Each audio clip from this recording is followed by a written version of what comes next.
안녕하십니까. 더 메시지 시청자 여러분. 저는 은평구 신사동에 있는 축복회를 담임하고 있는 지경휘 목사입니다. 오늘 본문의 말씀인 열왕기상 18장 30절 말씀, 엘리야가 모든 백성을 향하여 이르되 내게로 가까이 오라. 백성이 다 그에게 가까이 가매 그가 무너진 여호와의 제단을 수축하되. 이 본문의 말씀을 중심으로 회복, 하나님께 나아가자라는 제목으로 같이 은혜를 나누고자 합니다. 세상을 살아가다 보면 원치 않는 실패를 겪을 때도 있고 잘못된 선택으로 잘못된 길로 들어설 때도 있습니다. 대부분은 포기하거나 좌절을 합니다. 하지만 주님은 탕자를 기다리듯이 우리를 기다리시며 하나님께로 돌아오라 부르십니다. 그리고 회복시키십니다.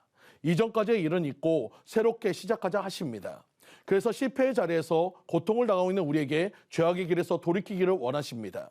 우리에게 주님은 회복을 명하십니다. 하나님께로 돌아오시기를 간절히 축원드립니다. 그러기 위해서 우리는 회복하기 위해 우리는 하나님께 나아가야 합니다.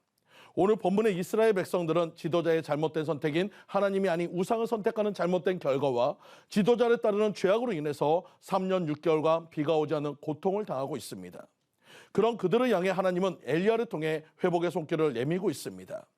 오늘 본문은 바알과 하나님 사이에서 헤매고 있는 이스라엘 백성들에게 참 하나님이 누구인지를 알려주시기 위해 바알과 아세라 선지자 850대 엘리야의 대결하는 장면입니다.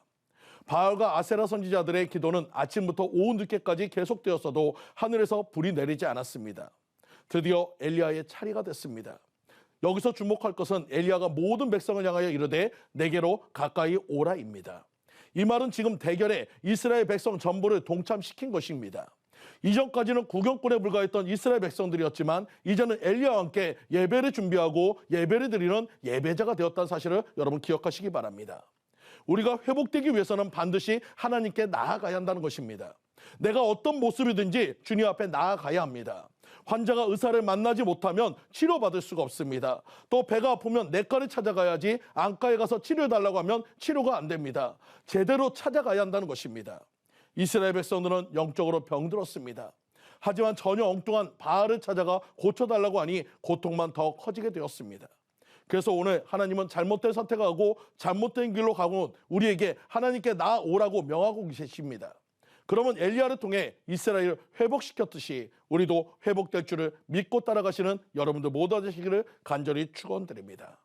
제가 어렸을 때 학교와 문방구는 최고의 장소였습니다. 맛있는 음식도 사 먹고 오락도 하고 특히 좋아하는 장난감이 많이 있어서 학교는 빠질지언정 문방구는 하루 한 번 꼭 가서 구경을 했습니다.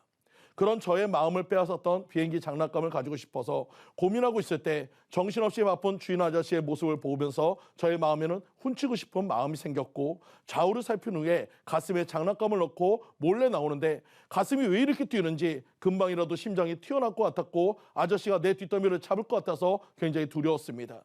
그래도 다행히 들키지 않고 문방구로 나오게 되었고 저는 혹시 붙잡힐까 봐 정신없이 집으로 달려갔고 어머니에게 대충 인사를 한 후에 내 방으로 가서 폼속의 장난감을 보며 너무나 좋아하고 그날 늦게까지 장난감을 조립하면서 행복했습니다. 하지만 다음 날부터는 문방구 앞을 지나가는 빠른 길을 가지 못하고 멀리 돌아가는 후문으로 다니게 되었고 매일같이 찾아가던 문방구도 갈 수 없게 되었습니다. 왜냐하면 아저씨가 저를 보면서 금방이라도 이 도둑놈 녀석 이러면서 혼을 낼 것 같았고 학교에 소문이 나고 부모님께 알려지면 정말 친구들에게도 또 어머니에게도 손가락질을 받을 것 같아서 그 앞을 지나갈 수 없었고 학용품을 사야 하는 때도 멀리 있는 다른 문방구에 가서 사야 했습니다. 이런 날이 반복되니 나중에는 꿈에서조차 그 아저씨에게 쫓기는 꿈을 꾸고 붙잡히는 악몽을 꾸게 되었습니다. 너무나 괴로운 세월을 보내던 저에게 이상함을 느꼈던 어머니가 너 무슨 일 있지? 안 혼낼 테니까 말해봐. 그러면서 그러자 그 앞에서 펑펑 울면서 제 잘못을 얘기했습니다. 제 이야기를 다 들은 어머니는 혼내지 않고 저를 안아주시더니 그래 그랬구나 자 엄마랑 같이 가자 그러면서 어머니의 손을 잡고 문방구에 가게 되었습니다. 어머니 뒤에 숨어서 고개도 못 들고 있는 저를 놓고 어머니와 아저씨는 이야기를 했고 어머니는 제가 가지고 왔던 장난감 값을 대신 내주면서 저를 불렀습니다. 저를 보던 아저씨는 너 이 녀석 이번엔 용서해 주지만 다음에 또 그러면 정말 혼난다? 네 죄송합니다. 다시는 안 그럴게요. 그때 아저씨는 제 손에 사탕을 한 주먹 주면서 그래 이거는 다시는 도둑질하지 않겠다는 아저씨와 약속의 선물이야 라고 주셨습니다. 저는 그 사탕을 받고 그 앞에서 엉엉 울면서 잘못했다고 빌었고 아저씨는 품에 안아주며 괜찮아 괜찮아 해주셨습니다. 그때 이후로 아저씨와는 더 친해졌습니다. 나아갈 때 더 회복되어지는 것입니다. 오늘 우리는 죄악으로 또 잘못으로 하나님 앞에 못 가는 것이 아니라 더 주님 앞에 나아가야 합니다. 주님 앞에 나아갈 때 회복이 시작되어진다는 것을 믿으시기 바랍니다. 우리의 틀어진 관계가 회복될 수 있습니다. 사랑하는 성도님들, 주님은 우리가 회복되기를 원하고 있습니다. 자유하길 원하고 계십니다. 어떤 모습이든지 상관이 없습니다. 오늘 주님 앞으로 나아가시기 바랍니다. 구경꾼이 아닌 예배자로서 주님 앞에 서시는 성도님들 모두 되시기를 간절히 축원드립니다. 지금까지 더 메시지 지경휘 목사였습니다.